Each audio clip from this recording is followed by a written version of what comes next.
প্রিয় দর্শক, আসসালামু আলাইকুম। দর্শক, আপনাদের প্রীতি ও শুভেচ্ছা জানিয়ে শুরু করছি আমাদের আজকের প্রতিবেদন।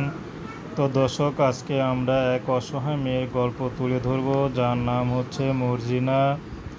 মর্জিনার বিয়ে হয়েছিল, কিন্তু মর্জিনা সংসার মাত্র 6 মাস করার পরেই তার স্বামী তাকে ফেলে রেখে চলে যায়। তো তাকে কখনো আর কোনো খোঁজ খবর নেয়নি।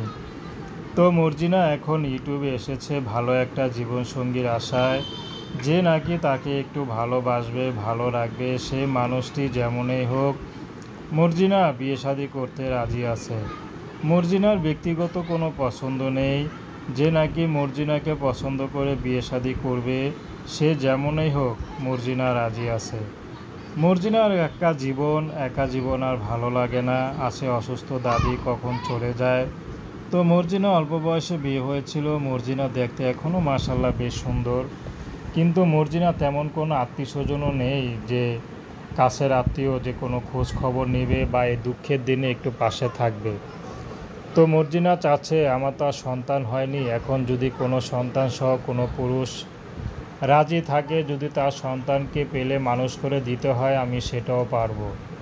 তো দর্শক, এ ছিল মর্জিনা জীবনের সংক্ষিপ্ত জীবন কাহিনী। তো প্রেম, ভালোবাসা, সাহায্য সহযোগিতা, বিয়ে শাদী করা একান্ত আপনাদের ব্যক্তিগত ব্যাপার। আসুন আমরা 5 ওয়াক্ত নামাজ পড়ি, দেশের সেবা করি।